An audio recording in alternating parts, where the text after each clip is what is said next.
Waalaikumsalam warahmatullahi wabarakatuh.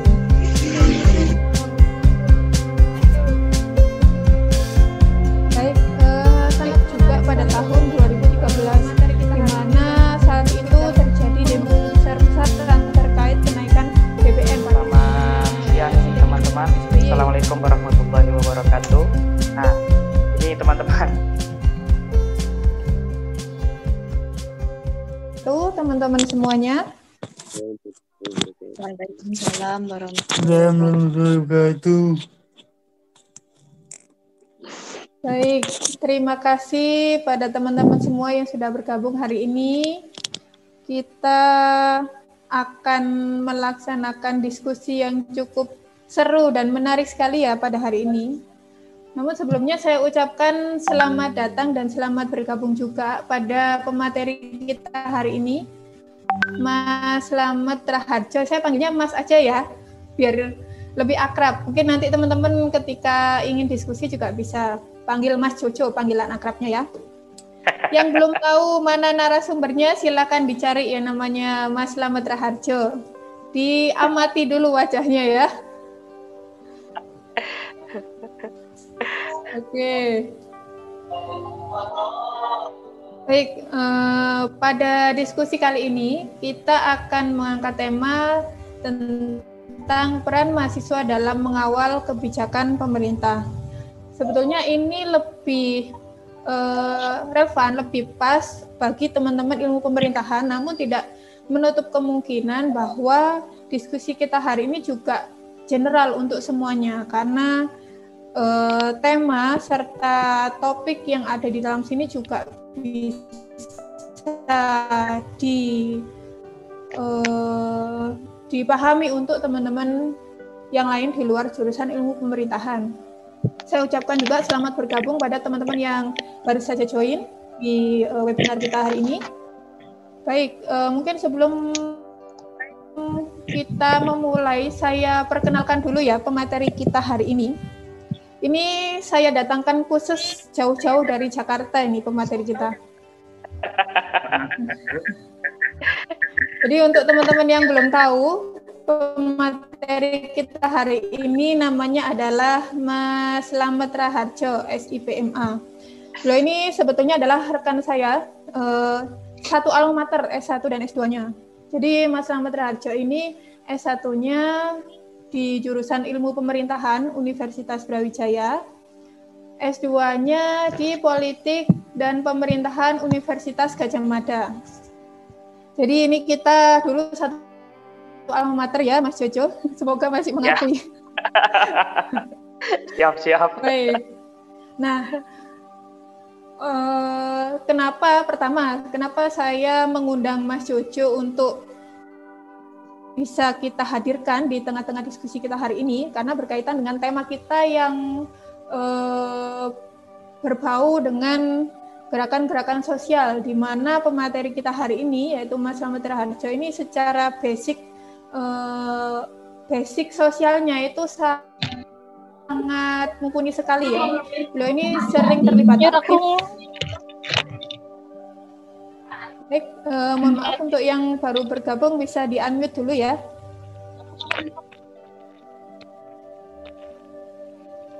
Oke.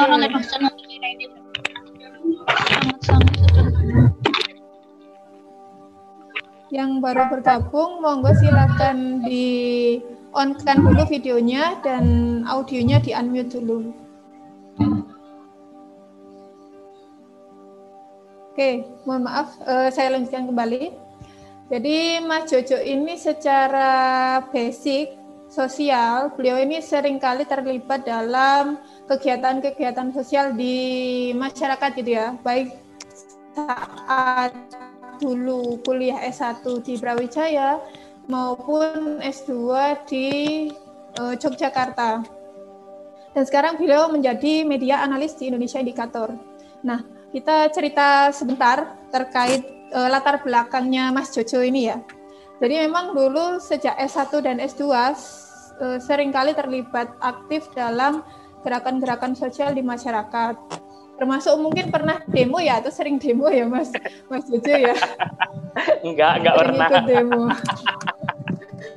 Oke, termasuk juga di ini, tidak hanya di Jogja, tidak hanya berhenti selama menjadi mahasiswa, namun juga ketika beliau ini sudah menjadi media analis di indikator di Indonesia Indikator, pada kesempatan tertentu juga masih terlibat aktif dalam beberapa gerakan sosial. Namun mungkin karena saat ini masih pandemi, jadi tertahan ya jiwa-jiwa demonya seperti itu. Baik. Jadi kita hari ini temanya diskusi santai begitu ya teman-teman, tidak perlu terlalu takut misalkan nanti untuk berdiskusi atau teman-teman misalkan ada hal-hal yang ingin kita diskusikan bersama, monggo nanti silakan kita bahas. Baik, itu tadi sekilas cerita latar belakang dari pemateri kita hari ini. Kemudian yang kedua terkait latar belakang kenapa kita mengambil tema tentang peran mahasiswa dalam mengawal kebijakan pemerintah. Jadi seperti kita tahu bahwa kondisi kontemporer saat ini itu sedang tinggi-tingginya atensi mahasiswa terhadap aktivitas maupun kinerja pemerintah gitu. Apalagi yang terbaru ini adalah soal RUU Omnibus Law itu sangat menyita atensi baik itu masyarakat umum khususnya mahasiswa dan buruh. Itu sangat menjadi perhatian.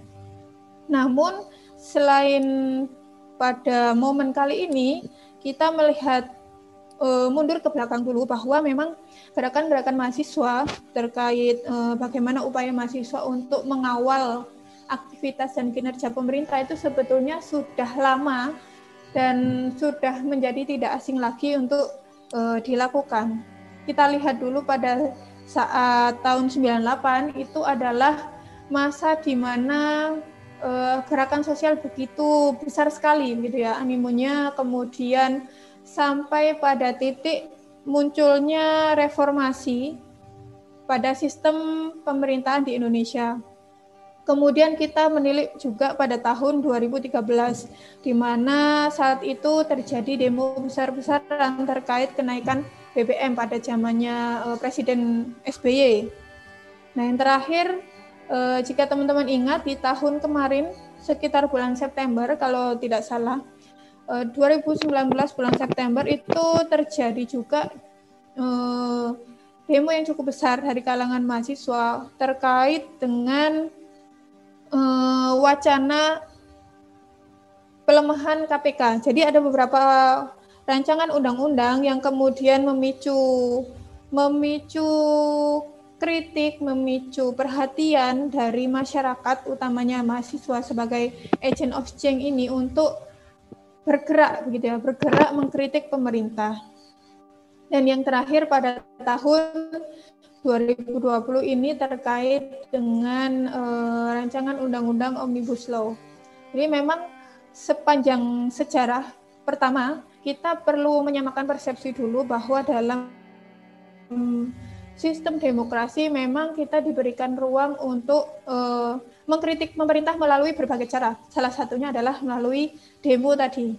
Nah, tetapi yang perlu kita diskusikan hari ini adalah bagaimana kemudian mahasiswa sebagai agent of change, walaupun mahasiswa juga diberi ruang untuk melakukan demo atau kritik terhadap pemerintah dan lain sebagainya, tetapi mahasiswa atau pendemo itu juga perlu memahami substansi kritikan yang diajukan ke pemerintah. Jangan sampai misalkan teman-teman ikut demo hanya sekedar ikut-ikutan saja atau mungkin karena dibayar begitu ya. Tetapi setidaknya teman-teman juga perlu memahami substansi dari kritikan yang diajukan.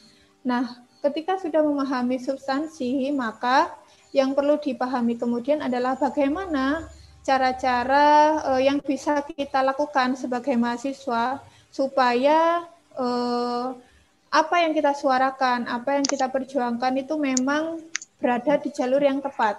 Nah, menjadi tepat sekali pemateri yang kita datangkan hari ini. Mas Jojo itu akan menceritakan pengalaman dan ilmu yang sudah dimiliki terkait bagaimana peran mahasiswa dalam mengawal kebijakan pemerintah. Gitu. Nah, mungkin tidak perlu berlama-lama ya.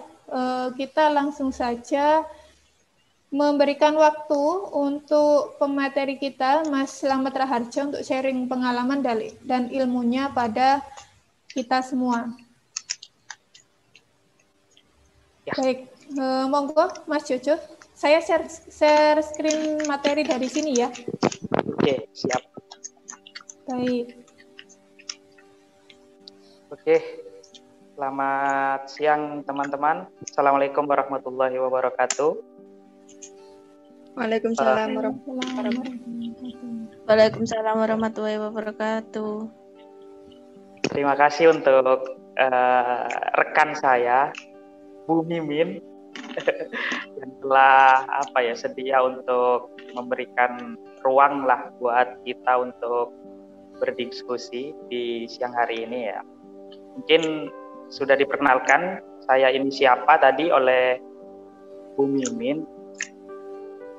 Ya mungkin ini sih ya, kita lebih ke diskusi santai aja, nggak terlalu serius, tapi semacam kayak lebih ke mungkin ada teman-teman yang ingin menyampaikan unek-unek terkait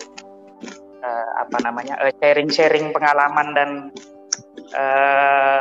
sedikit teori tentang yang kita akan obrolkan bentar lagi, bisa nanti kita diskusi. Mungkin ini ya, saya awali dengan judul ini, peran mahasiswa dalam mengawal kebijakan pemerintah. Saya berangkat dari kata-kata dari Lord Acton tentang next slide.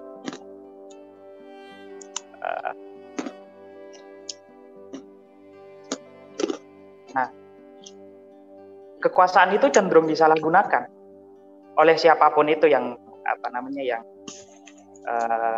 mempunyai kekuasaan itu. Nah, kekuasaan sendiri itu berimplikasi kepada produk kebijakan yang akan dikeluarkan oleh pemerintah.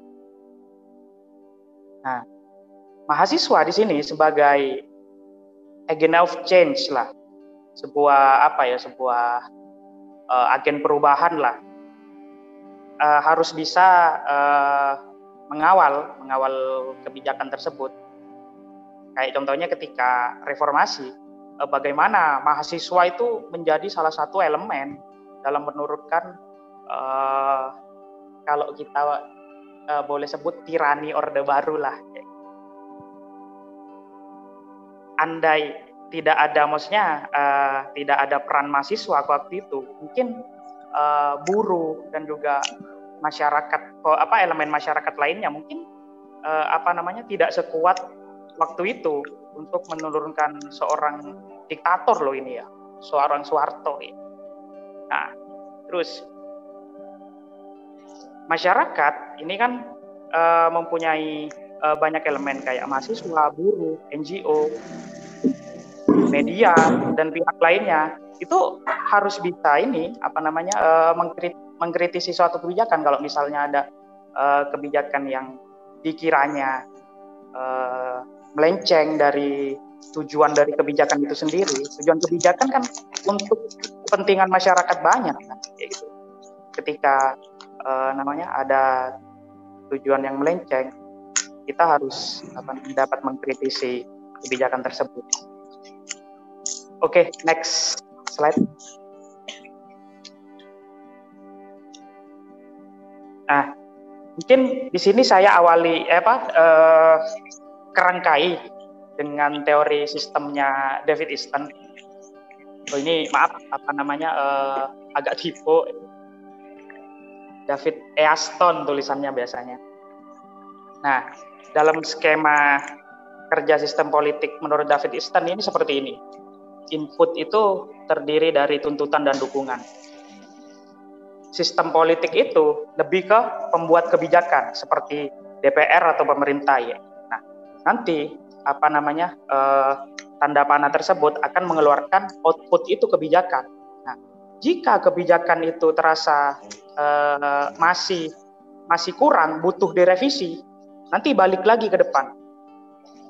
Akan ada tuntutan lagi agar di sistem politik itu nanti ada revisi lagi kayak gitu. Nanti akan keluar output lagi. Itu seperti itu, kayak semacam searah jarum jam lah kayak gitu. Terus muter aja di situ kayak gitu. Jadi skemanya seperti itu. Kayak semacam ada tuntutan. Nah, di situ nanti akan dibahas. Di situ pasti akan ada lobby dan juga berbagai pendekatan kayak gitu. Nanti hasil dari apa yang dirumuskan menjadi kebijakan akan menjadi output itu.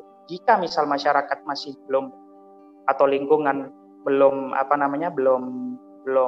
belum sepakat, itu nanti balik lagi tuntutan. Kalau sudah sepakat akan berubah menjadi dukungan. Seperti itu yang skema yang teori sistemnya David Easton ini. Jadi ini untuk menggambarkan bagaimana kebijakan itu dibuat dalam sistem politik. Next.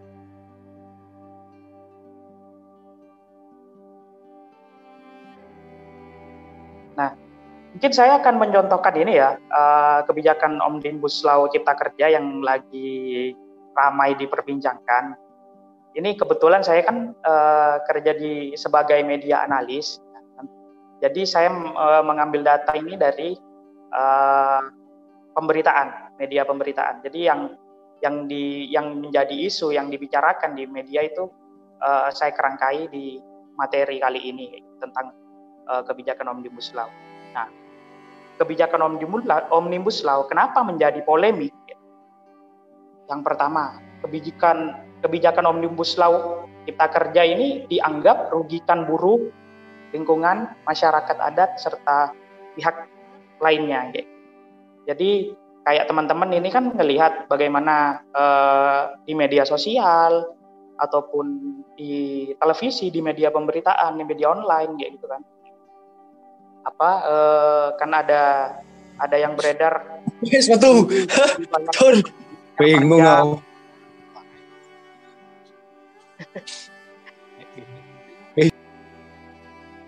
Buruh dibayar per jam, terus tidak ada cuti hamil, tidak ada cuti apalah kayak gitu kan.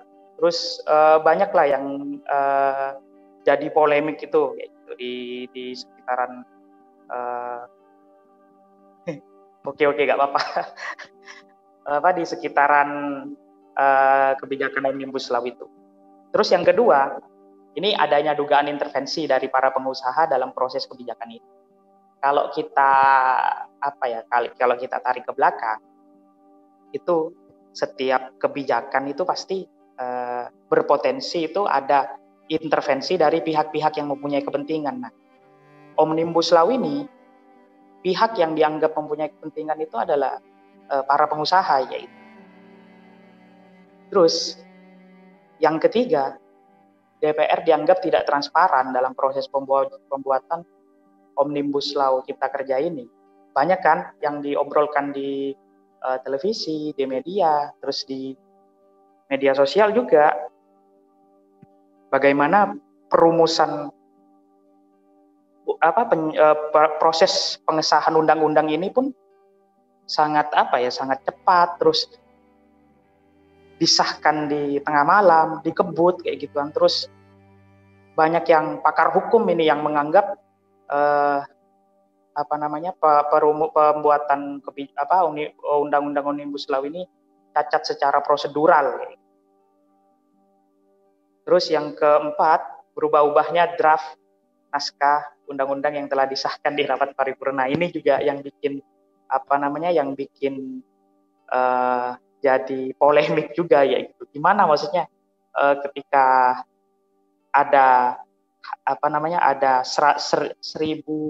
seribuan halaman, ada yang 900-an halaman, dan juga yang terbaru kalau nggak salah 800 apa 1000-an lagi gitu yang kemarin diserahkan ke presiden, dan presiden akan menandatangani naskah itu ya. Itu kan jadi semacam pertanyaan ya, gitu. Kok bisa ya gitu. Undang-undang yang disahkan di dalam rapat paripurna kok masih banyak perubahan kayak gitu. Apalagi ini kan halaman, kalau misalnya cuma beda 1 halaman atau 2 halaman oke lah kayak gitu. Ini kan bisa sampai 100, 200 halaman, itu kan kayak untuk pakar-pakar hukum, orang-orang yang ngerti hukum. Itu kan jadi pertanyaan kayak gitu kan. Kenapa kok bisa berubah-ubah gitu.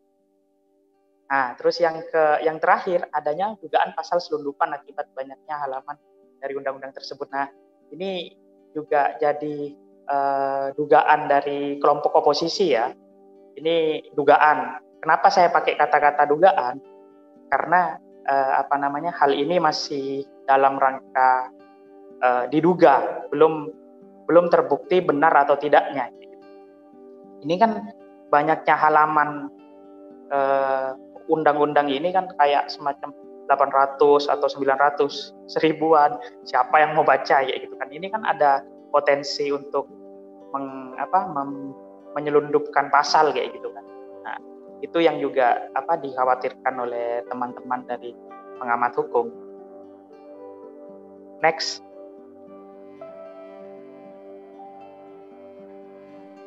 Nah, balik bentar, lewat. Nah, gitu. Nah, di sini peran mahasiswa kayak gitu ketika mengawal kebijakan ini kayak gitu. Ada beberapa fenomena yang saya lihat di lapangan yang terjadi kayak gitu. Yang pertama, melakukan aksi demo di berbagai daerah untuk menolak Omnibus Law kan.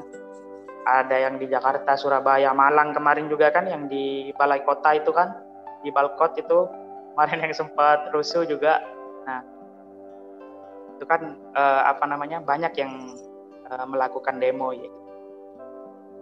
Terus yang kedua, spanduk dan pamflet unik dari mahasiswa. Nah, ini nanti akan dijelaskan di slide berikutnya. Terus di media sosial juga ada tagar mosi tidak percaya kepada DPR gitu, sebagai bentuk penolakan Omnibus Law Cipta Kerja. Nah, di sini fungsinya tagar ini bisa menggiring narasi di media sosial kayak gitu. Jadi tagar mosi tidak percaya kepada DPR ini sempat menguasai narasi perbincangan di media sosial gitu. Terus yang keempat, banyak mahasiswa yang berdemo kayak gitu. Itu diterima oleh anggota DPRD atau diterima oleh kepala daerah, diajak audiensi. Akhirnya ada beberapa kepala daerah itu yang akhirnya mengirimkan surat kepada Presiden Jokowi untuk sebagai kepanjang tanganan dari para mahasiswa ini sebagai bentuk protes gitu. Jadi kepala daerah ini menyampaikan aspirasi dari teman-teman mahasiswa yang melakukan demo itu kepada Presiden. Terus yang terakhir itu melakukan judicial review ke MK, melakukan uji materi. Ini kan prosedur secara hukumnya seperti itu emang. Oke, next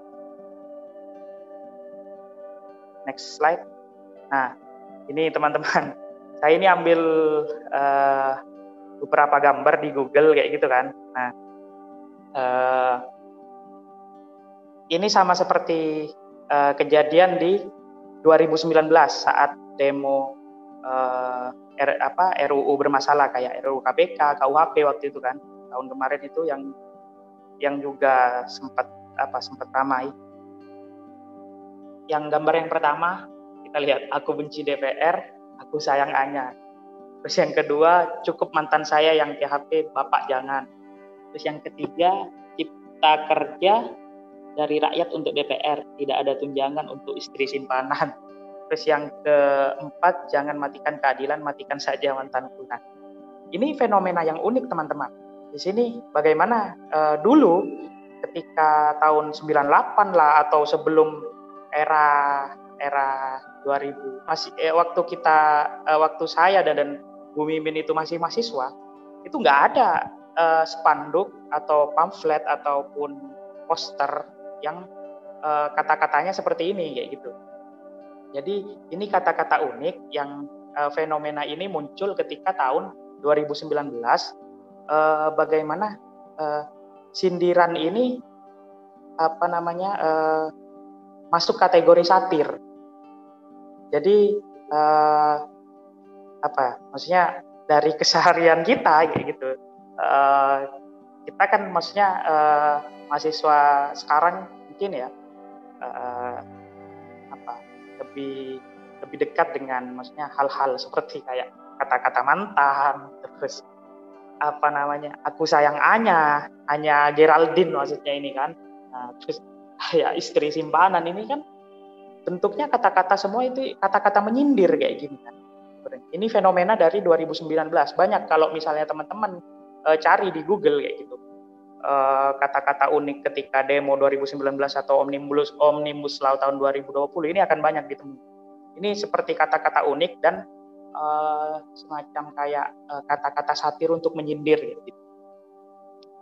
Terus next slide. Nah, mungkin itu aja teman-teman. Nanti kita bisa bisa berdiskusi lebih lanjut. Diskusi santai aja kayak kayak kita ngobrol di warung kopi atau apa gitu kan. Mungkin teman-teman di sini ada ada ilmu yang bisa di-share juga di sini kayak gitu. Itu kan sangat bermanfaat untuk saya, untuk Bu Mimin dan untuk teman-teman semua ya. Mungkin seperti itu aja pengantar dari saya. Terima kasih. Wassalamualaikum warahmatullahi wabarakatuh. Waalaikumsalam warahmatullahi wabarakatuh. Waalaikumsalam warahmatullahi wabarakatuh.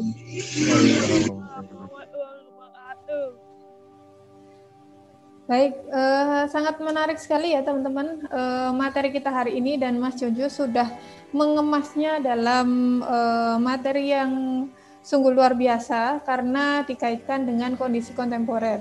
Mungkin sebelum kita berikan ruang untuk teman-teman berdiskusi, kita coba sedikit menyimpulkan dari apa yang sudah disampaikan oleh Mas Jojo. Yang pertama, memang peran mahasiswa ini tidak terlepas dari aktivitas pemerintah atau bentuk tanda kutip pengawasan pemerintah gitu ya, pengawasan terhadap kinerjanya pemerintah. Nah, untuk kondisi terkini, misalkan seperti atensi mahasiswa ataupun masyarakat terhadap rancangan Undang-Undang Omnibus Law, tadi sudah disampaikan bahwa munculnya polemik itu yang pertama karena memang undang-undang tersebut dianggap merugikan banyak pihak. Tadi sudah disebutkan bahwa merugikan buruh juga, kemudian pekerja dan seterusnya. Kemudian Mas Jojo tadi juga beberapa kali menyinggung atau menyebutkan kata dugaan ya. Nah, ini sebagai mahasiswa kita memang tidak boleh asal menjustifikasi sebelum kita mengklarifikasinya secara objektif. Memang betul seperti itu, bahwa selama kita memang belum menemukan jawaban yang pasti, kita tidak bisa asal menyimpulkan, misal apakah memang undang-undang ini merugikan atau tidak, seperti itu. Tadi disebutkan bahwa polemik itu muncul karena adanya dugaan intervensi oleh pengusaha. Kita tahu bahwa beberapa waktu lalu sudah santer gitu ya, di sosial media pasti sudah banyak poin-poin mana saja yang menjadi tuntutan oleh masyarakat umum maupun mahasiswa terkait dengan Undang-Undang Omnibus Law ini.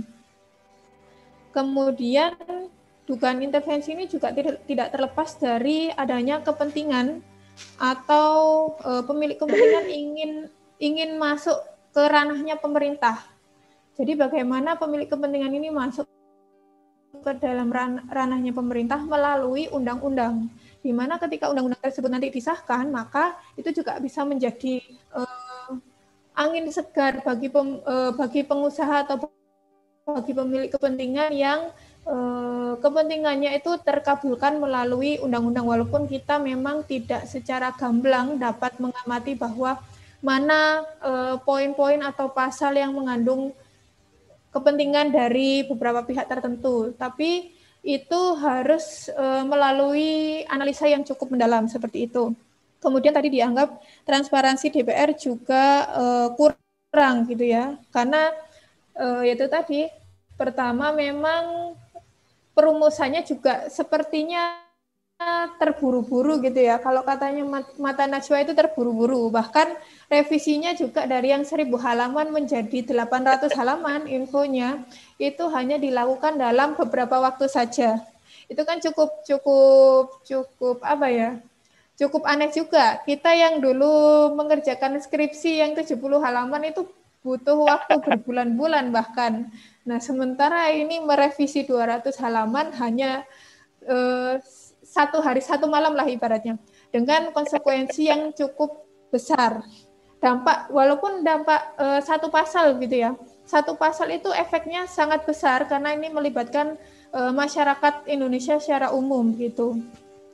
Sehingga itu juga menjadi polemik bersama. Kemudian tadi ada dugaan bahwa ada pasal-pasal selundupan. Nah, ini memang hal yang tidak bisa kita amati secara gamblang kalau memang kita tidak menganalisanya secara mendalam begitu. Nah, kemudian tadi peran mahasiswa sudah banyak disebutkan, bisa melalui demo, kemudian penggunaan sosial media atau tagar tadi ya. Kemudian dari demo itu juga bisa memberikan ruang audiensi kepada DPR, di mana ada beberapa daerah, misalkan di Jember begitu ya, akhirnya Legislatif Jember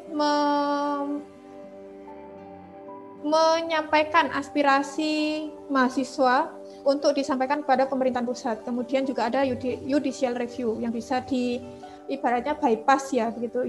Judicial review itu adalah cara yang secara prosedural memang perlu dilakukan ketika ingin mengklarifikasi, merevisi ataupun mengkritik sebuah rancangan undang-undang seperti itu.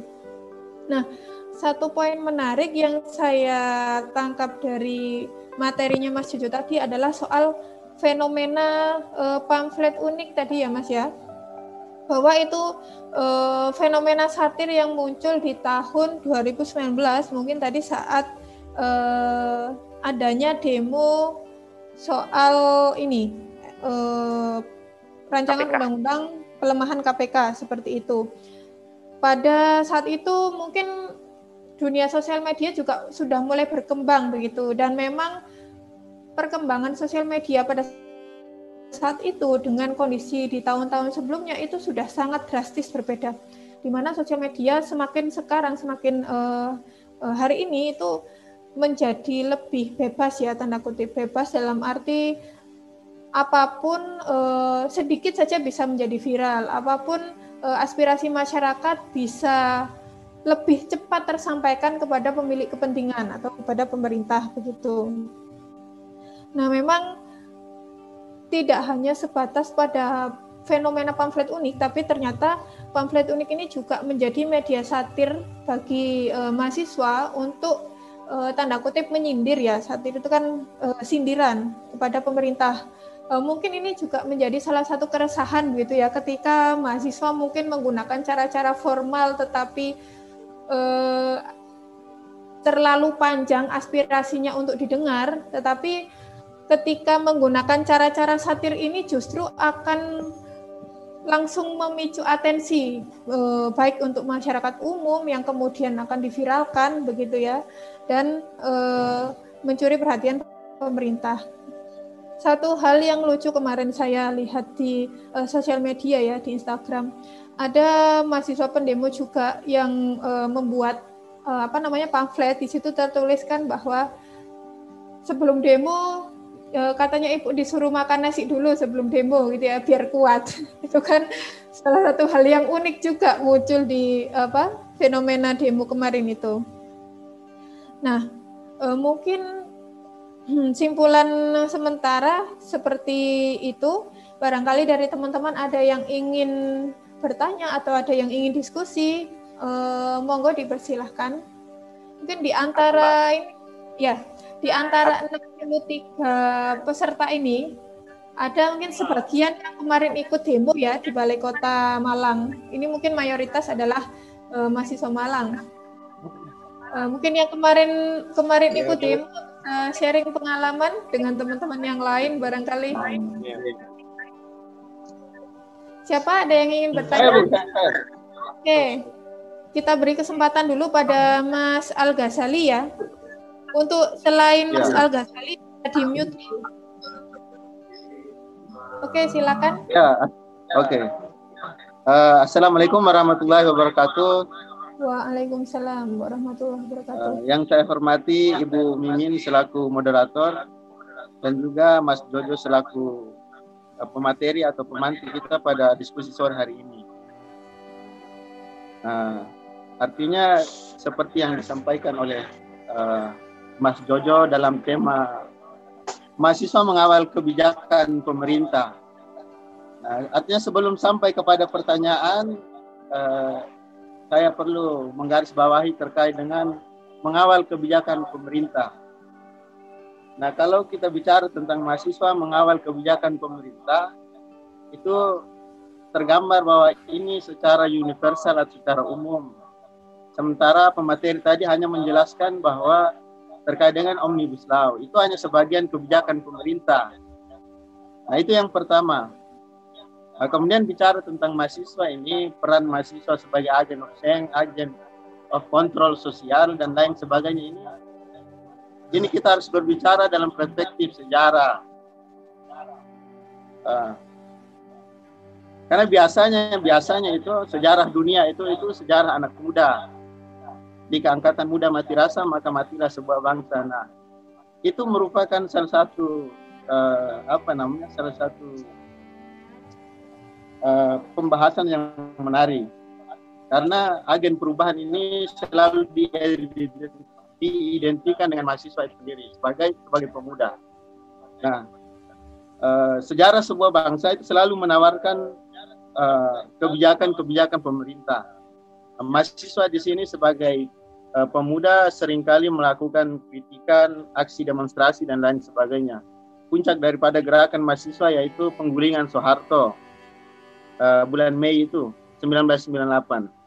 Nah, kemudian sejarah berlanjut, kemudian ada beberapa kebijakan pemerintah yang kiranya keluar lagi daripada keinginan dan kemauan masyarakat, sehingga mahasiswa mulai turun. Puncaknya juga misalnya kita melihat tahun 2019 tanggal 23 September terkait dengan RUU KPK dan undang-undang lainnya. Dan itu menjadi pemicu awal gerakan mahasiswa di seluruh Indonesia. Sehingga turun lagi 2020 yaitu Omnibus Law. Nah, artinya begitu kita melihat begitu banyak peran-peran pemuda, peran-peran mahasiswa dalam mengawal kebijakan pemerintah. Nah, itu secara umum. Nah, dalam apa yang disampaikan oleh pemateri ini terkait dengan Omnibus Law, ini saya pikir sesuatu yang cacat hukum atau inkonstitusional. Menurut pandangan saya secara pribadi. Kenapa inkonstitusional? Karena begini, sesuatu itu dikatakan bisa diberlakukan hukum itu ketika sudah ada pengesahan. Nah, hukum itu akan diberlakukan ketika sudah dilakukan pengesahan dan itu final, selesai. Nah, tetapi realita menggambarkan ini berbeda. Bahwa sudah final itu kemudian masih ada banyak revisi. Nah, ini menurut pandangan saya keluar daripada konteks hukum. Nah, yang lebih aneh lagi, ini sudah inkonstitusional, kemudian diajukan konstitusional atau judicial review. Nah, ini kan agak sedikit bertentangan, karena sesuatu yang di luar konstitusi diajukan di dalam konstitusi. Nah, ini logika hukum yang sedikit cacat. Nah, terima kasih. Mungkin bisa memberikan gambaran kepada saya terkait dengan Omnibus Law itu sendiri. Saya kembalikan. Baik, terima kasih Mas Al-Ghazali. Menarik sekali nih ya pertanyaannya. Mungkin tadi yang pertama soal peran mahasiswa secara umum gitu ya. Karena tadi dalam materi lebih dikhususkan pada salah satu contoh kasus bagaimana mahasiswa menanggapi RUU Omnibus Law. Kemudian terkait dengan konstitusional dan inkonstitusional tadi, barangkali dari Mas Jojo bisa sharing pengalaman dan ilmunya. Monggo silahkan. Oke, terima kasih Mas Al-Ghazali. Nih, kayaknya Mas Al-Ghazali ini aktivis ini kayaknya. Terlihat dari cara bicaranya itu luar biasa memang Mas Al-Ghazali. Kayaknya sering ikut gerakan-gerakan sosial gini ya. Terima kasih. Mungkin Terima kasih Budiman.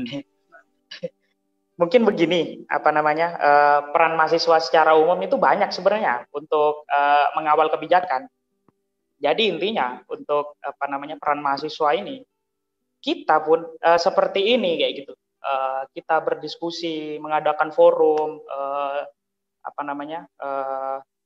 yang ujungnya untuk pencerahan, kayak gitu. Pencerahan, berbagi ilmu, sharing pengalaman dan sebagainya. Itu juga salah satu peran mahasiswa ya gitu loh, untuk mencerdaskan kehidupan bangsa. Baca buku, terus kita sharing kepada masyarakat yang yang mungkin tidak seberuntung kita ya gitu, yang dapat mengenyam pendidikan di bangku perkuliahan. Terus kita juga melakukan aksi-aksi sosial kayak gitu. Itu juga sangat identik sama peran mahasiswa ya gitu. Kalau boleh sharing, saya kemarin di Jogja yaitu kebetulan saya juga pernah berkumpul dan berdiskusi dengan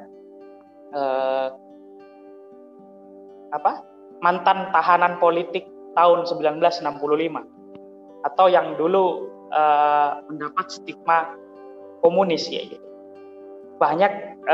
Banyak kita dapat saya pribadi ya, banyak saya dapat cerita itu yang mengharukan dari beliau-beliau itu ya. Bagaimana mereka itu tidak tahu menahu tentang kejadian 65 di Jakarta, tentang penculikan jenderal dan penyayatan, pemotongan dan sebagainya yaitu. Mereka diangkut, tiba-tiba dijemput paksa dari rumahnya hanya karena mereka ada nama mereka di daftar orang yang menerima bantuan dari PKI waktu itu. Bayangkan maksudnya, mereka menjadi tahanan politik tanpa proses peradilan, tanpa tanpa kejelasan kayak gitu. Mereka diculik, bahkan ada yang mohon maaf, ada yang meninggal kayak gitu.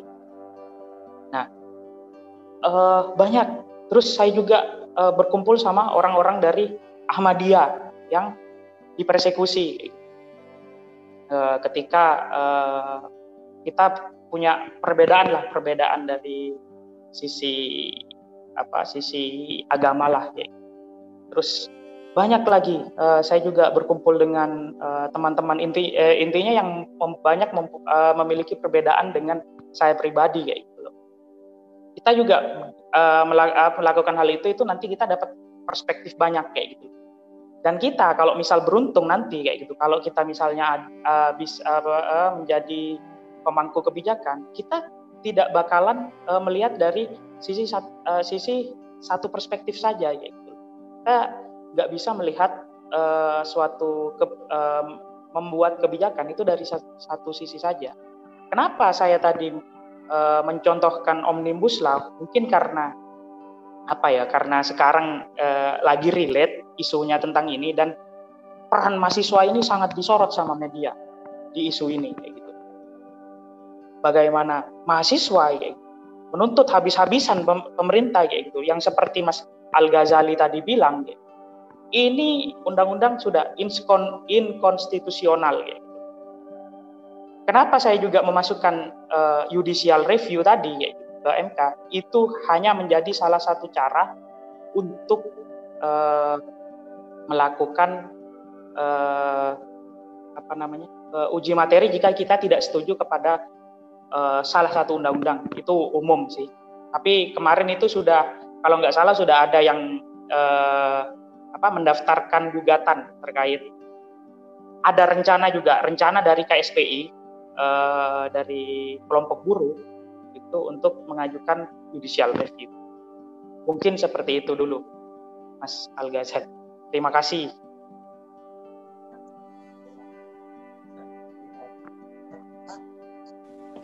Baik, apakah ada tanggapan lagi dari Mas Al-Ghazali? Ya, terima kasih Bu Mimin atas penjelasannya Bang.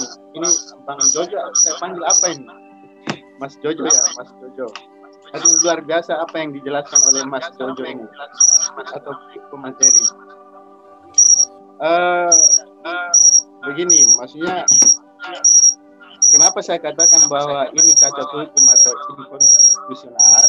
Karena begini, menurut saya apabila konstitusi ini sudah dalam bentuk final kemudian disahkan, itu berarti tidak bisa diganggu gugat. Nah, tapi yang terjadi adalah sebelum judicial review ya, sebelum terkait dengan judicial review, ini undang-undang ini kan sudah disahkan. Nah, tetapi menjadi permasalahannya adalah di tengah-tengah perjalanan pengesahan ini diadakan revisi-revisi yang memunculkan beberapa ribu halaman, ada yang 800 dan beberapa ribu halaman. Nah, ini yang saya katakan bahwa ini cacat hukum. Nah, kalau sudah demikian, maka apakah judicial review ini perlu dilakukan? Nah, itu satu contoh. Kemudian contoh yang lain, misalnya hukum ini kan harus berpusat kepada masyarakat atau kepada bangsa. Hanya masyarakat yang melakukan. Kalau di sini konstitusi ini kan untuk semua, satu bangsa untuk melakukan pelaksanaannya. Kalau tidak pro terhadap masyarakat, apakah ini masih konstitusi? Karena misalnya konstitusi ini kan seharusnya pro terhadap masyarakat. Tapi kalau tidak pro terhadap masyarakat, apakah ini kita katakan dia sebagai undang-undang ataukah hukum yang berlaku ini? Kan begitu. Mungkin itu dulu Mbak Ibu Mimin. Saya kembalikan.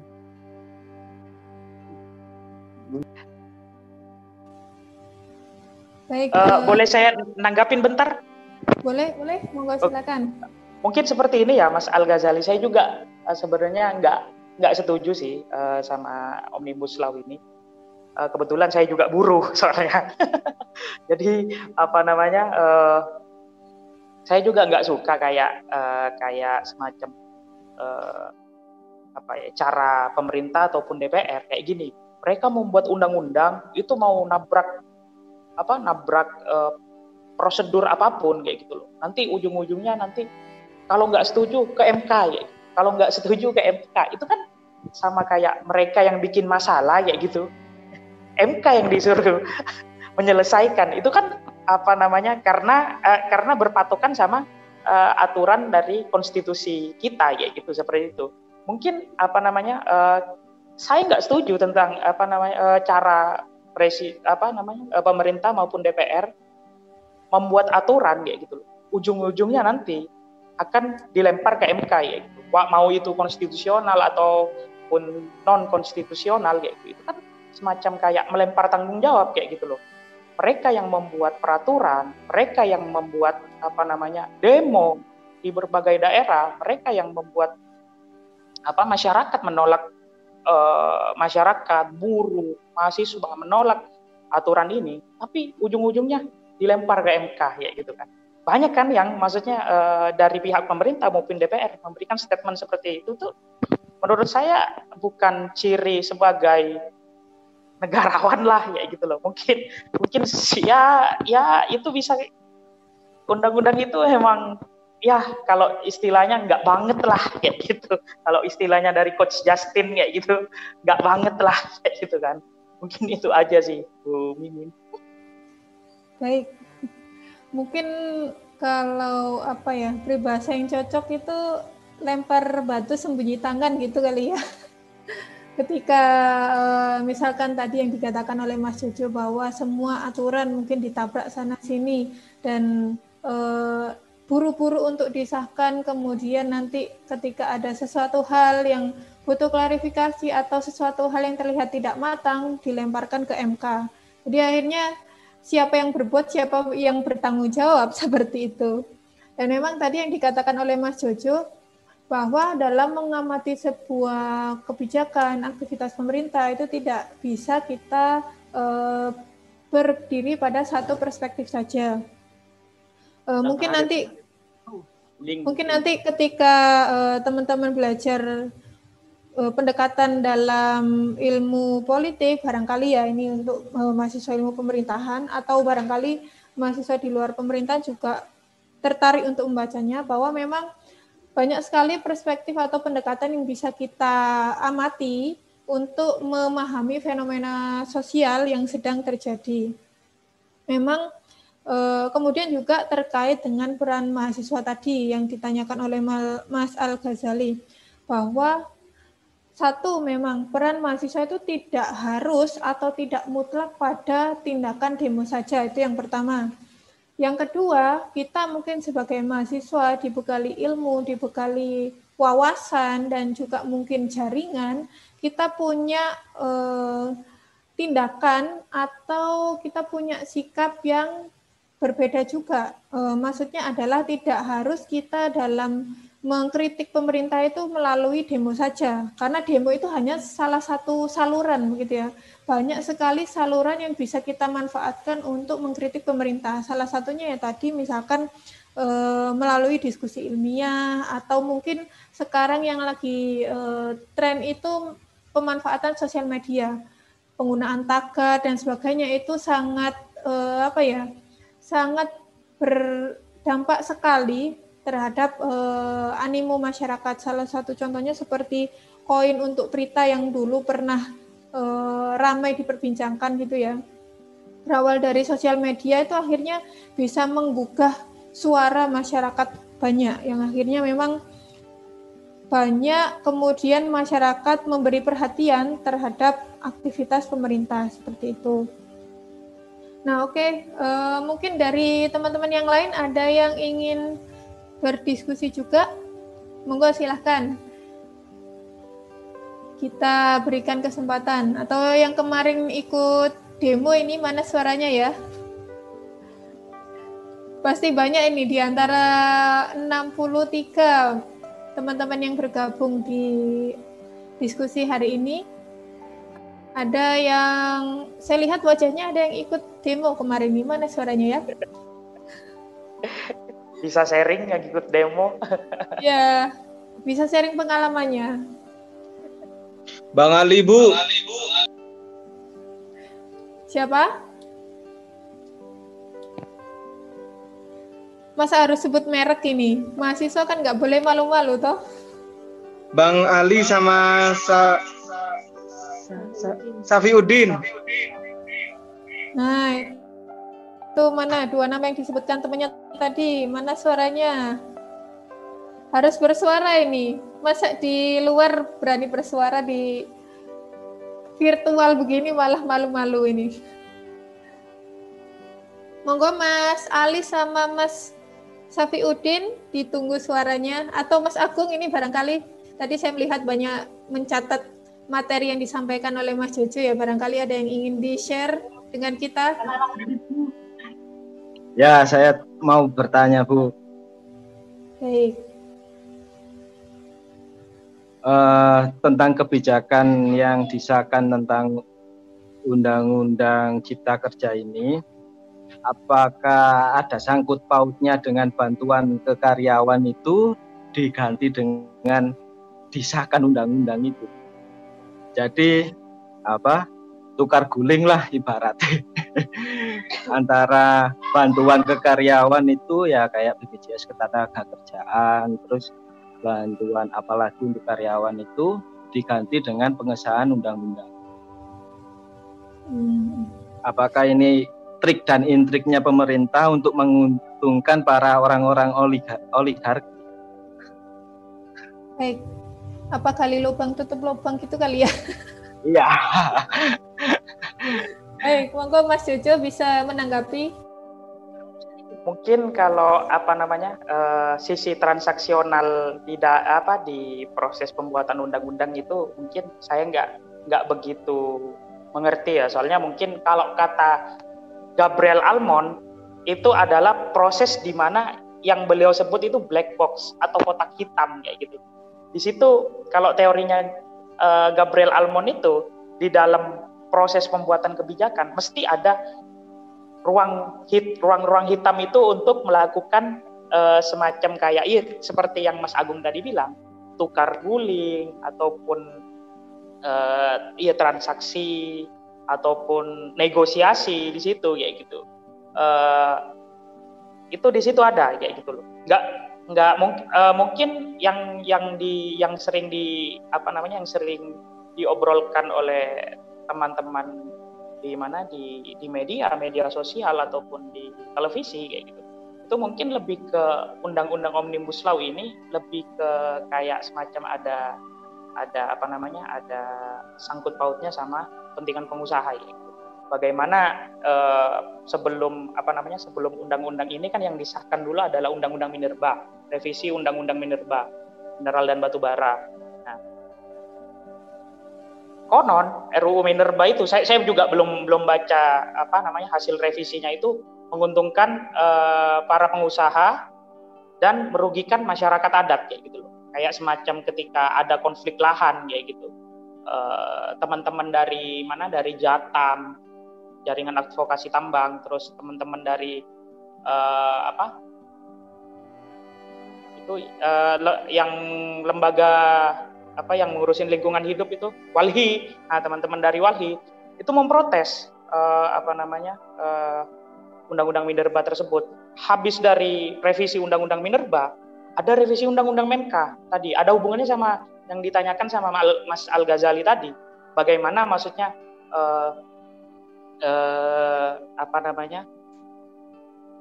bagaimana ketika orang melakukan judicial review ya gitu. Di situ yang saya baca kemarin adalah yang saya baca dari pernyataan dari salah satu ekonom Indef yaitu Bima Yudhistira di pemberitaan. Beliau mengatakan seperti ini. Revisi undang-undang undang-undang Omnibus Law Cipta Kerja percuma dilempar ke MK. Wong nanti kalau misal pun undang-undang ini menang, maksudnya gugatan dari penggugat uji materi tentang Omnibus Law ini menang di MK, itu ada poin di dalam revisi undang-undang MK, presiden pemerintah maupun DPR itu tidak harus untuk melakukan menindaklanjuti dari putusan MK tersebut. Itu kan semacam kayak sudah terstruktur nih, Minerba, habis itu MK, gitu. Baru itu Omnibus Law Cipta Kerja. Nah, mungkin saya juga itu kan banyak yang menduga bahwa di situ semacam semacam ada rentetan kayak gitu loh. Bagaimana sebuah skenario kayak gitu untuk kepentingan oligarki di situ dalam kebijakan Omnibus Law ini kayak semacam startnya ini dari Undang-Undang KPK tahun kemarin. Habis itu Minerba, habis itu revisi Undang-Undang MK. Goalnya ini Omnibus Law Cipta Kerja. Di situ kan semacam kayak ada kait mengait kayak gitu dari dari undang-undang yang direvisi tersebut.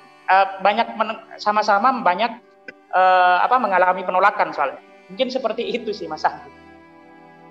Lah, terus gini Pak, kebanyakan itu yang saya kemarin itu dengar dari Menteri Menaker itu Ida Fauzia itu ini Undang-Undang Cipta Kerja itu banyak pasal-pasal yang dialihkan ke PP, peraturan pemerintah. Ada sebagian pasal ya kayak cuti haid, cuti lahir itu dimasukkan ke PP, bukan ke dalam Cipta Kerja, Undang-Undang Cipta Kerja itu dialihkan seperti itu Pak.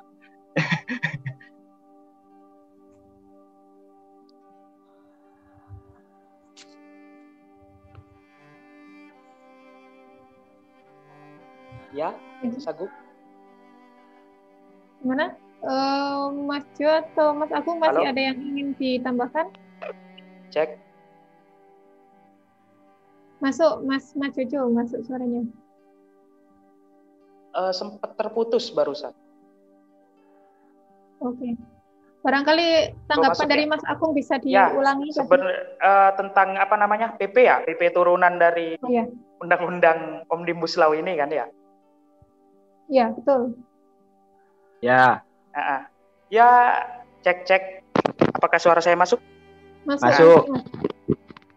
Ya, sebenarnya apa namanya ya? Ini juga agak kontradiksi.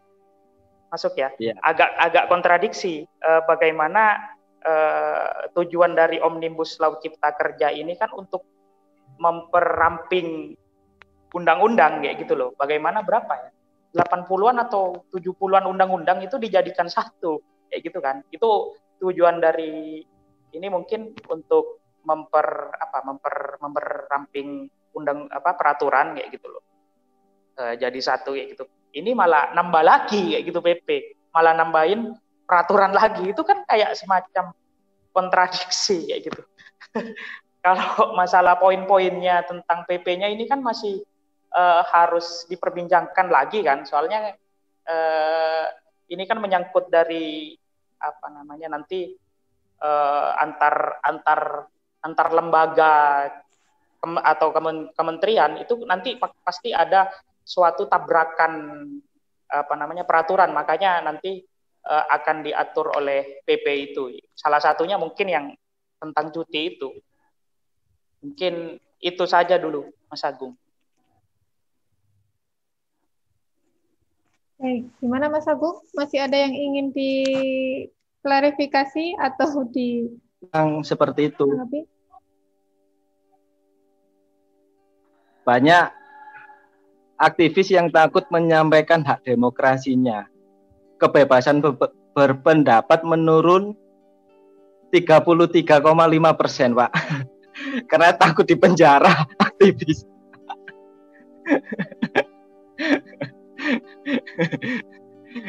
Ya, gimana Mas Jojo responnya?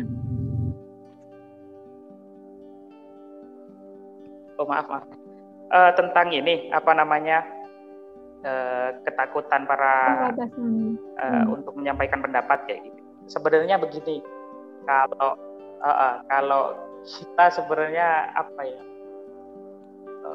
ngalamin sebuah, menurut saya pribadi ini mengalami sebuah kemunduran demokrasi lah ketika kita bersuara di kayak media kita agak takut nih bersuara di media sosial, khususnya takut sama undang-undang ITE kayak gitu yang banyak sekali apa ya kayak semacam mengandung pasal karet lah kayak gitu kan. Di situ yang bikin para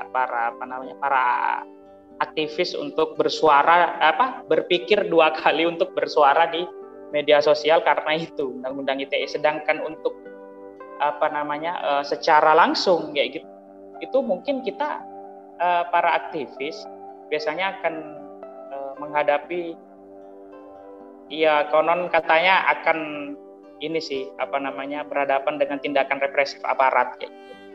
Itu mungkin narasi-narasi yang selama kemarin ini diperbincangkan bagaimana di ketika demo KPK kayak gitu tahun lalu itu kan ada beberapa orang yang sempat meninggal kayak gitu, potongan-potongan video, potongan-potongan gambar para aktivis yang dipukul, yang dianiaya ya gitu. Ataupun sebaliknya ya gitu. Ada juga potongan-potongan video yang menggambarkan tentang aparat yang dianiaya oleh para pendemo ya gitu. Kemarin yang sempat viral itu kan tentang adanya perwira Brimob ya yang menyamar jadi pendemo di Jambi kayak gitu.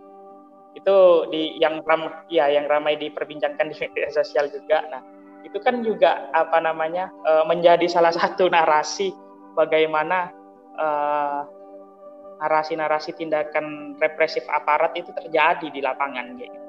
Terus juga kita para aktivis juga terkendala sama undang-undang ITE itu untuk bersuara lantang lah, mungkin seperti itu Mas Agung. Makanya tadi Itu surveinya yang ini ya, apa namanya? Survei dari indikator politik atau Kompas itu yang menurun tadi. Masalah tentang kebebasan berpendapat itu. Mungkin itu aja. Baik. Tadi boleh. Gimana? Oh, masih penasaran ternyata. Oh, silakan. Menurut pandangannya Bang Jojo ini, untuk kebijakan pemerintah ini jenengan kasih nilai apa, Pak?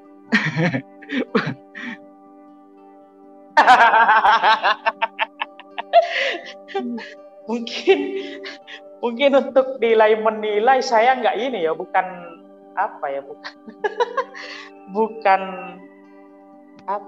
bukan tugas saya sih untuk menilai, tapi dengan banyaknya penolakan dari masyarakat, mahasiswa, buruh kayak gitu, terus kelompok masyarakat sipil, itu kan sudah jelas ya gitu kan, bagaimana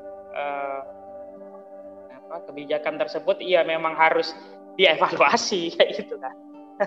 Dari prosedur aja sudah menimbulkan polemik, apalagi dari hasil dari produk kebijakan itu kan bisa menimbulkan chaos lah di masyarakat kayak gitu kan. Juga yang saya soroti ini tentang komunikasi publiknya orang-orang dari pemerintah yang mungkin juga saya ini sih ya, maksudnya pendapat saya sih sangat kurang kayak gitu, bagaimana komunikasi publik dari pihak pemerintah kayak gitu. Mereka sering memberikan pernyataan di media kayak gitu yang malah menimbulkan polemik kayak gitu. Kayak dulu misalnya tentang bagaimana Menteri Kesehatan berkomentar tentang penanganan COVID gimana, terus bagaimana yang tentang Menteri Agama yang juga sering melakukan pernyataan-pernyataan yang yang sering menimbulkan polemik lah di ruang publik. Mungkin daripada kabinet Jokowi yang pertama kayak gitu, kabinet Jokowi yang sekarang mungkin komunikasi publiknya lebih baik dari kabinet di era Jokowi JK.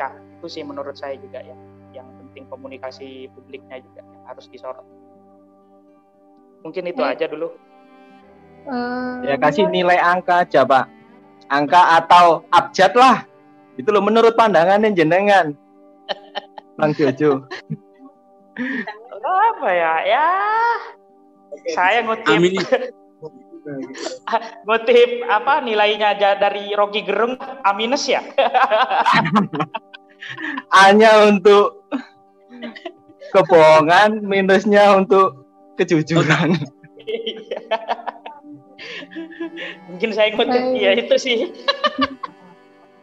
Baik, memang kalau kita berbicara soal kebijakan pemerintah, apalagi mahasiswa sebagai bentuk respon atas kebijakan pemerintah, itu tidak bisa tidak bisa sepotong begitu kita membicarakan. Pasti akan banyak hal yang menarik begitu. Tadi seperti disebutkan oleh Mas Jojo bahwa dalam setiap kebijakan, kalau menurut Gabriel Almond tadi ada black box gitu ya. Barangkali nanti teman-teman penasaran apa itu black box yang dimaknai oleh Gabriel Almond, bahwa memang ada celah.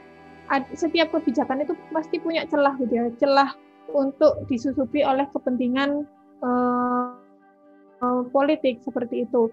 Nah, berkaitan dengan black box tadi, Mas Jojo, ada pertanyaan lagi dari Mbak Siti Ayu Wulandari.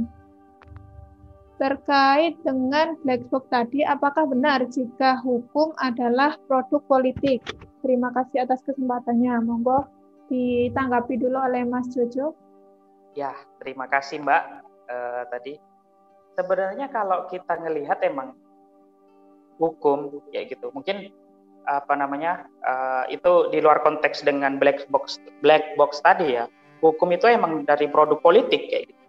Bagaimana kita kembali dari teori kita yang tadi berangkat dari awal kayak gitu, teori sistemnya David Easton, bagaimana produk-produk itu produk-produk kebijakan itu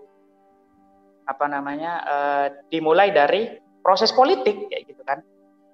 Proses politik yang ada di lingkup pemerintah dan DPR kayak gitu kan. Itu kan semacam kayak ada proses negosiasi, proses tarik menarik, proses tawar menawar, akhirnya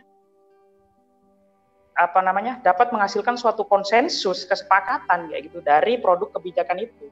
Beberapa poin dari kebijakan Omnibus Law yang disahkan di rapat paripurna itu sudah mengalami negosiasi tarik menarik kayak gitu kan. Jadi ketika di rapat paripurna itu kan yang sempat viral juga anggota Demokrat itu sempat walk out ya gitu kan. Itu kan di situ proses politik di situ berjalan. Bagaimana nanti di tiap anggota fraksi maupun pimpinan sidang ya gitu kan, di situ pasti ada proses negosiasi. Bagaimana nih kalau misalnya kita masukin pasal ini, jangan ini, itu mungkin di apa yang dikatakan oleh Gabriel Almond masuk di situ, ya gitu, black box ya gitu. Makanya kalau misalnya rapat kalau misalnya kebijakan udah buntu nih, pembuatan undang-undang ya gitu, pasti ada rapat tertutup untuk setiap fraksi itu melakukan negosiasi di DPR gitu. Mungkin seperti itu. Nanti lebih jelasnya mungkin nanti kalau sudah jadi anggota dewan teman-teman di sini ya akan merasakan seperti itu, bagaimana di situ nanti akan ada proses politiknya nanti yang akan menghasilkan hukum itu sendiri. Mungkin seperti itu. Baik, saya ini ya kurang tahu Mbak Siti Ayu Wulandari ini dari Prodi Psikologi atau pemerintahan ya? Nah, baik, atau mungkin ini menjadi langkah awal Mbak Siti Ayu Wulandari mungkin mempelajari ilmu gimana? Mbak Siti Ayu Wulandari? Oke. Nah, ini sangat menarik sekali ya teman-teman. Mungkin nanti Mbak Siti Ayu Wulandari cita-citanya jadi anggota legislatif kali ya. Nah, ini menjadi media yang tepat bagi Mbak Siti untuk menggali ilmu dari narasumber yang tepat begitu ya. Terkait bagaimana, mungkin sekarang perannya masih mahasiswa gitu ya. Jadi dipupuk dari sekarang. Dari mahasiswa, kemudian nanti ikut terlibat dalam proses politik, sampai akhirnya nanti menjadi politisi, seperti itu step-stepnya. Jadi kita melewati tangganya satu persatu, begitu. Jadi memang sangat menarik sekali kalau kita berbicara politik itu pasti nggak akan pernah ada habisnya. Kalau bisa kita kaitkan lagi dengan tema kita hari ini, bagaimana peran mahasiswa dalam mengawal kebijakan, maka memang ranahnya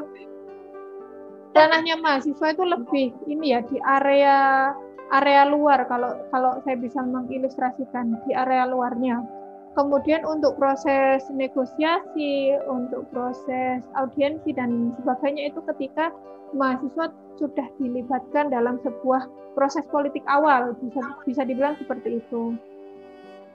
Nah, tadi kalau bisa kita simpulkan bahwa apakah hukum itu merupakan produk politik, sudah dijawab oleh narasumber kita bahwa memang produk kebijakan itu mulanya merupakan sebuah proses politik yang sedang berjalan. Nah, kita harus pahami dulu bahwa definisi politik itu apa. Menurut salah satu pakar bahwa politik itu siapa dapat apa. Nah, itu adalah kata dasarnya politik. Jadi itu maknanya luas ya. Definisi tersebut maknanya luas. Kalau misalkan kita aplikasikan pada kebijakan, misal kita sebagai mahasiswa mengamati satu kebijakan atau satu pasal, atau taruhlah undang-undang Omnibus Law ini. Siapa dapat apa dari undang-undang ini? Seperti itu. Maka ketika gap antara kepentingan masyarakat dengan kepentingan privat atau kepentingan elit tidak seimbang, akhirnya memunculkan respon atau memunculkan polemik di masyarakat, khususnya di mahasiswa. Mungkin itu dari pertanyaannya Mbak Siti Wulandari. Ada teman-teman yang lain yang ingin sharing juga dengan Mas Jojo hari ini? Ya Bu, saya Bu. Mas Alimuddin. Oke. Ya, terima kasih. Silakan. Siapa? Baik, Assalamualaikum warahmatullahi wabarakatuh. Waalaikumsalam warahmatullahi wabarakatuh. Terima kasih kepada pemateri dan moderator. Langsung saja saya tanggapan aku. Ini Bu, jadi kalau kita lihat dari sejarahnya sampai sekarang itu Indonesia itu tidak terlepas dari yang namanya politik dan perusahaan. Nah, ini menjadi tolak ukur bagi berdirinya bangsa. Terkait peran mahasiswa dalam mengawal kebijakan ini, kalau mahasiswa mengawalnya dengan memberikan aspirasi berupa contohnya pamflet segala macam tadi. Nah, kalau investor itu memberikan aspirasinya berupa uang. Lah, sekarang pertimbangannya pemerintah ini gimana? Pertimbangannya pemerintah menerima uang atau menerima usulan dari mahasiswa dan masyarakat. Nah, ini yang menjadi pertimbangan besar bagi pemerintah. Nah, kira-kira saya mau menanyakan ke pemateri dulu. Seandainya materi ini berada di lingkup pemerintahan, apakah menerima uang atau menerima aspirasi dari rakyat? Mungkin seperti itu. Saya kembalikan. Baik, terima kasih Mas Alimuddin. Ini pertanyaan jebakan ya buat Mas Jojo karena simulasi menjadi pemerintah. Oke. Tadi secara garis besar pertanyaannya Mas Alimuddin adalah kalau mahasiswa aspirasinya dari ide atau gagasan, sementara investor aspirasinya melalui uang, begitu. Nah, kira-kira bagaimana kalau misalkan Mas Jojo ini berdiri sebagai pemerintah, mau memilih yang mana seperti itu? Monggo Mas Jojo. Sebenarnya pertanyaan sulit ini sih. Enggak, sebenarnya soalnya saya belum pernah jadi pihak dari pemerintah sendiri. Jadi belum nanti kalau saya misalnya akan jawab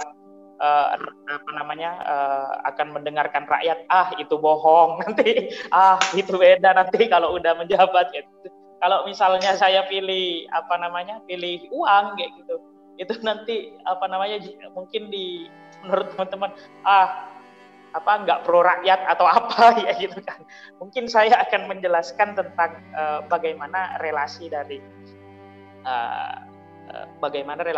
pemodal, pengusaha kayak gitu. Kok bisa sih, maksudnya bisa mengintervensi dari kebijakan kayak gitu.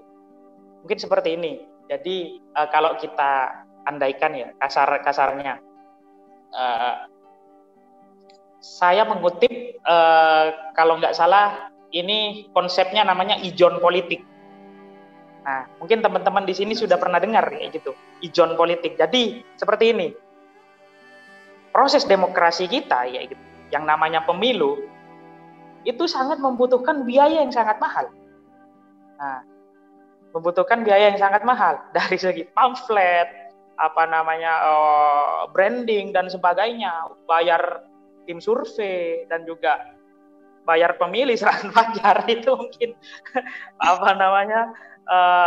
membutuhkan ongkos yang mahal kayak gitu. Nah, di situ fungsi dari pengusaha hadir kayak gitu ya, untuk mengijon, namanya mengijon alias memodali para politisi kayak gitu untuk untuk menang.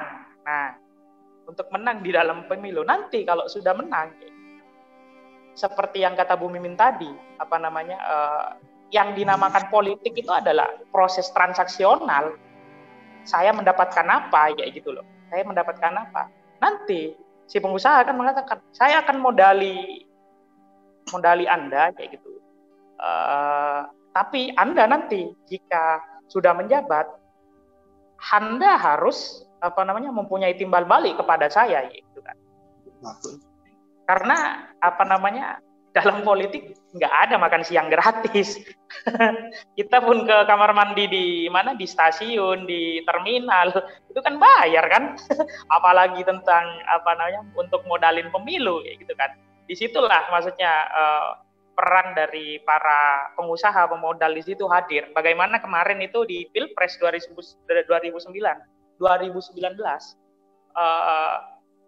sosok-sosok pengusaha jempolan, ya, sosok-sosok konglomerat itu kan banyak yang ikut bermain di situ, ya gitu.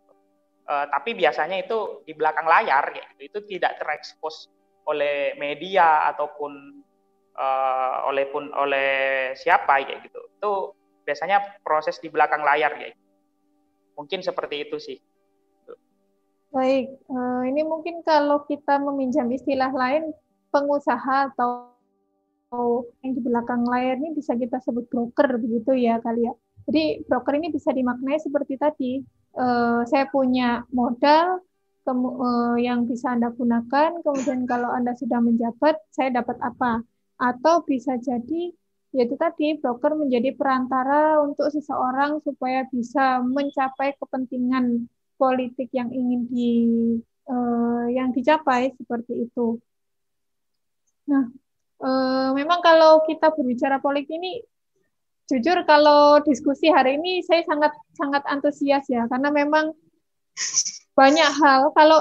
Jadi perspektif kita akhirnya bisa lebih terbuka bahwa memaknai sesuatu itu kita tidak hanya pada satu titik saja, tidak bisa berhenti pada satu titik saja, tetapi ada banyak hal yang kemudian bisa berkembang dari satu tema yang kita angkat hari ini. Dari awalnya mahasiswa, sekarang kita sampai ke pejabat, ke politik, ke lain-lain seperti itu. Nah, mungkin satu pertanyaan terakhir kali ya, karena rupa-rupanya kita sudah nggak sadar, sudah hampir 2 jam kita berdiskusi kali ini. Mungkin satu pertanyaan lagi dari teman-teman. Saya, Bu. Tanggapannya nggak ada ya, Bu? Gimana? Saya, Bu. Tanggapannya nggak ada ya? Saya. Ngomong menanggapi, monggo silakan 1 menit menanggapi. Nggak usah Bentar ya, ditanggapi. Mas Adam. Menanggapi dari jawaban pemateri tadi, saya menyimpulkan bahwasannya memang tidak ada solusi untuk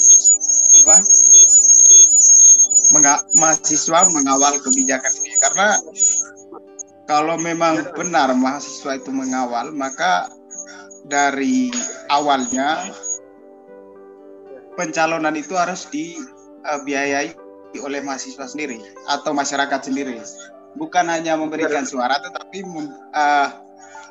memberikan uang untuk pencalonan. Nah, karena seperti tadi yang pemateri katakan bahwasanya apa yang saya berikan dan apa yang saya dapatkan, nah, ya ada feedback di balik pengusaha dalam memberikan modal dalam pencalonan atau politik. Mungkin seperti itu. Baik, terima kasih Mas Alimuddin atas responnya. Memang ini ya, kita bisa banyak hal yang bisa kita kait-kaitkan terhadap tema kita hari ini.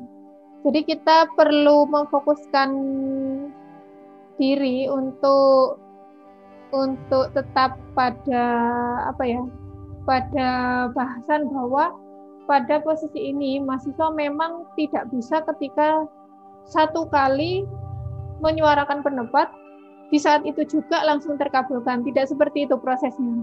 Tetapi memang mahasiswa secara power tidak punya tidak punya kekuasaan dalam ranah legislatif maupun eksekutif, jalurnya akan lebih panjang.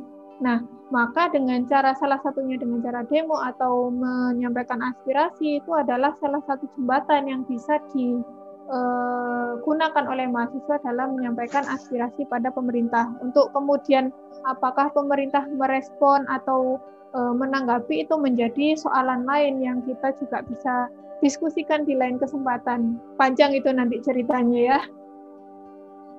Baik, mungkin terakhir dari Mas Fikar tadi ada yang ingin ditanyakan? Ya Bu. Baik, terima kasih Bu Mimin. Bismillah, ya, Assalamualaikum warahmatullahi wabarakatuh. Waalaikumsalam warahmatullahi wabarakatuh. Ya, saya sedikit bertanya ya Bu di sini. Ya, terkait dengan tema kita sore ini. Yakni apa? Peran mahasiswa dalam mengawal kebijakan pemerintah. Nah, di sini sudah panjang lebar dijelaskan pada pemateri, kemudian Bang Ali, Mas Agung, kemudian Bang Alimuddin. Nah, bagaimana kita sedikit tarik mengubah judulnya, ataupun saya juga mau bertanya sekaligus kepada Bu Mimin ataupun Bang Jojo ya. Nah, bagaimana peran dosen Unira Malang ataupun Bang Jojo selaku Padepokan Wacana dalam mengawal kebijakan pemerintah? Sudah sejauh mana ataupun langkah konkret apa yang sudah diambil? Baik, mungkin itu saja dari saya, Bu. Sekian dan terima kasih, saya kembalikan. Terima kasih Mas Fikar. Ini untuk dua-duanya berarti ya, untuk saya dan Mas Jojo. Monggo dari Mas Jojo dulu mungkin bisa menanggapi. Terima kasih Mas Fikar, pertanyaan yang luar biasa ya. Apa yang telah saya lakukan? Pertanyaannya itu ya. Sebenarnya 2019 kalau boleh sharing ya, 2019 itu yang tentang RUU KPK, saya juga ikutan demo waktu itu di depan gedung DPR. Saya bela-belain bolos kerja waktu itu. Demo di depan gedung DPR untuk menolak itu undang-undang KPK yang tahun kemarin. Nah, sampai akhirnya bentrok gitu kan malamnya. Nah, terus saya juga ingin menjelaskan tentang di dalam politik itu nggak ada sisi yang ideal kayak gitu. Jadi sisi ideal dalam politik itu bukan ketika dalam prakteknya bukan dalam teori. Dalam prakteknya itu nggak ada sisi ideal yang ini baik ini buruk, nggak. Kalau di dalam politik, di dalam politik itu bagaimana kita menang dan kalah dan bagaimana kepentingan kita itu kayak gitu, itu bisa terakomodasi kayak gitu, seperti itu. Terus untuk Padepokan, untuk saya sendiri Omnibus Law itu sebenarnya bukan hanya Omnibus Law sih, saya juga kebetulan ikutan aksi juga, aksi Kamisan juga di Jakarta sebelum pandemi ini. Kebetulan saya juga fokus di isu HAM dan demokrasi. Ketika saya kuliah juga saya sering juga mengikuti diskusi seperti ini. Kita membuka wawasan kayak gitu. Kita mendapat berbagai perspektif, mendapat ilmu kayak gitu. Jujur saya ini asli Madura. Terus saya Muslim kayak gitu. Muslim itu kan lebih ke saya di sisi mayoritas di sini kayak gitu. Tapi saya paling suka itu banyak teman itu dari berbagai daerah. Alhamdulillah saya punya teman itu dari Aceh sampai Papua itu ada. Bahkan saya juga sering ngumpul sama teman-teman dari Papua, dari Maluku, dari NTT itu sering berdiskusi bagaimana sih pembangunan di sana. Jadi tanpa kita harus pergi ke sana, yaitu kita sudah mendapat banyak insight untuk berpikir kayak gitu, bagaimana tentang daerah timur itu gimana, kayak gitu, tanpa kita harus pergi ke sana gitu. Dan juga saya paling suka juga ngumpul sama orang-orang yang disebut minoritas kayak gitu. Jadi kalau kita ngelihat dari sisi mayoritas gitu, itu kita sama aja kayak semacam jadi orang yang barbar kayak gitu.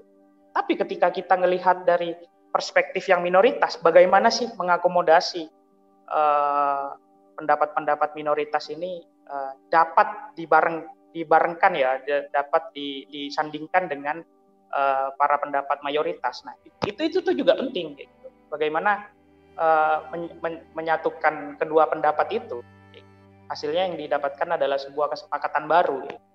Terus untuk Padepokan Wacana sendiri, kebetulan ini lebih ke diskusi daring ya, seperti ini kan. Maksudnya kita diskusi santai seperti ini gitu. Tapi kita mendapat banyak banyak wawasan dari teman-teman kayak gitu loh. Saya juga tadi dari Mas Fikar, dari Mas Alimuddin, dari Mas Agung, dari Mbak Siti, terus dari Mas Al-Ghazali, saya juga mendapat banyak insight kayak gitu, banyak perspektif baru yang saya juga dapat dari teman-teman kayak gitu. Jadi kita intinya selain melakukan aksi, kita juga memperbanyak perspektif, memperbanyak teman, jaringan kayak gitu.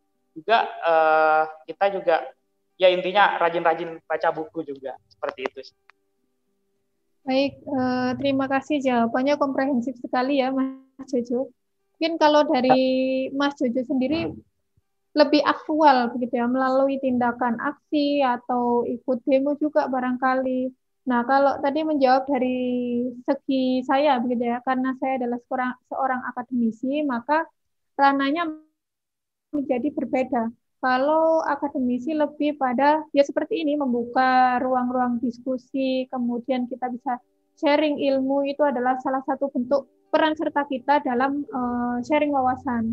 Pertama, karena ketika kita memiliki suatu pendapat, kita harus terbuka dengan pendapat yang lain, karena bisa jadi apa yang kita pahami itu bisa jadi berbeda dengan orang lain. Nah, kemudian bagaimana menemukan titik temu? Kita juga perlu melihatnya dari segi yang objektif. Objektif ini dalam arti mengeluarkan gagasan tidak hanya berdasarkan asumsi, tapi berargumen, gitu ya. Jadi memang bedanya argumen dengan asumsi adalah ketika kita berargumen, maka kita harus membawa data, membawa misalkan teori yang jelas, sehingga apa yang kita simpulkan memang itu adalah hal yang objektif, seperti itu. Jadi memang seperti diskusi kali ini kita sangat banyak mendapat ilmu baru, tidak hanya dari Mas Jojo tapi juga dari teman-teman tadi yang sudah sharing. Karena kalau mahasiswa itu bedanya ini ya, kalau antara mahasiswa dengan dosen, pertama itu hanya beda di waktu saja. Jadi antara saya dan Mas Jojo itu mungkin lebih dulu belajar daripada teman-teman. Nah, tetapi untuk soal konteks bacaan, kita bisa aja kalah dari teman-teman gitu. Jadi memang dalam dunia akademisi itu kita lebih objektif untuk berdiskusi, tidak memandang siapa yang berbicara, tetapi melihat apa yang dibicarakan. Nah, seperti itu. Ya Bu, satu Bu. Baik, mungkin closing satu, statement, Bu. Ya. Nah, kenapa kan ini temanya kan mahasiswa mengawal kebijakan pemerintah. Ya. Nah, kalau mahasiswa mengawal kebijakan pemerintah, tapi kebijakan itu dikorupsi oleh para pejabat pemerintah. Kan aksi kita rugi, Bu. Ketika demo, Bu. Kalau kita tidak menjadi pejabat juga. Baik, mungkin kalau kalau menjawab pertanyaannya Mas Agung ini panjang ya, jadi kayaknya kita bisa diskusikan nanti di lain kesempatan atau ya, karena memang hari ini kita cukup saking enaknya berdiskusi kita sampai lupa waktu. Begitu. Nah, mungkin sebelum kita simpulkan ada closing statement dari Mas Jojo. Mungkin closing statement saya ini ya, maksudnya apa? Untuk teman-teman tetap berjuang ya, kalau memang apa namanya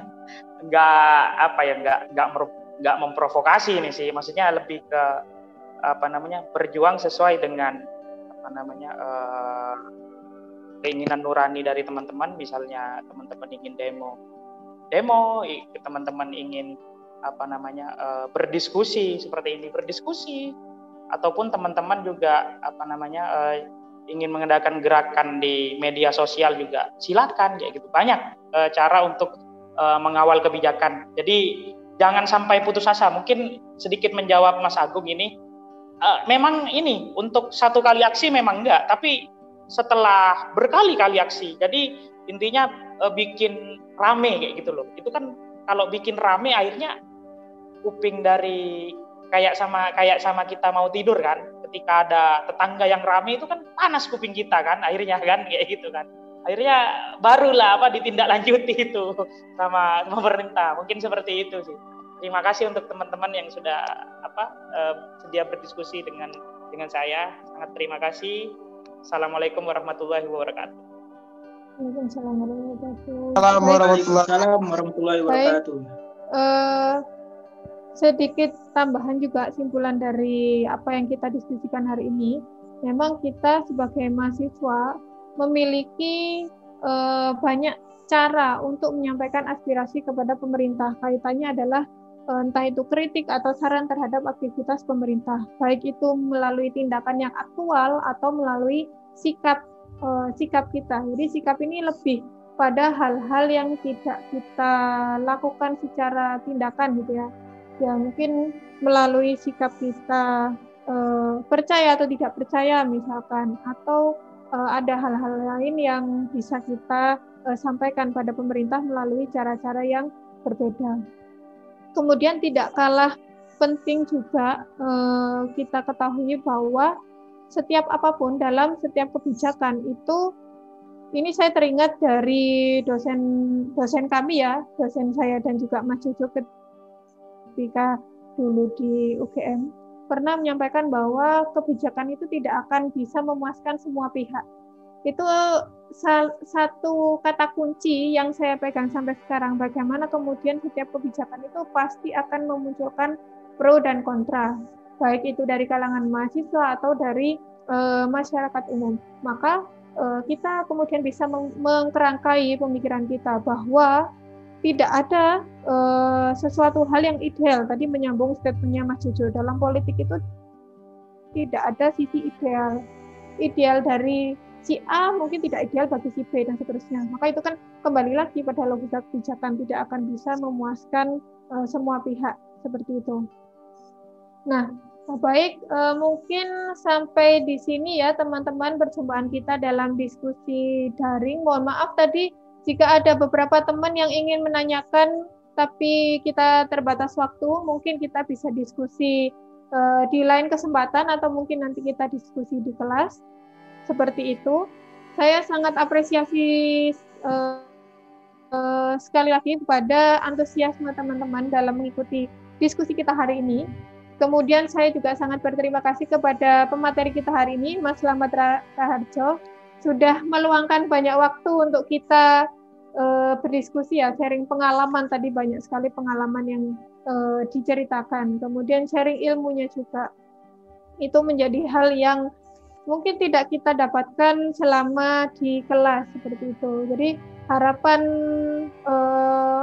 kami sebagai prodi ilmu pemerintahan ya khususnya, itu memang teman-teman manfaatkan saluran-saluran, manfaatkan media diskusi dimanapun, atau kalau sekarang musimnya daring, webinar dan seterusnya, silakan dimanfaatkan untuk yaitu tadi mengisi kekosongan ilmu yang barangkali tidak teman-teman dapatkan di kelas seperti itu. Jadi terakhir saya sampaikan terima kasih kepada semua partisipan dalam webinar kali ini. Kurang lebihnya saya sebagai moderator mohon maaf atas salah kata dan perbuatan. Saya akhiri. Assalamualaikum warahmatullahi wabarakatuh. Terima kasih. Waalaikumsalam warahmatullahi wabarakatuh.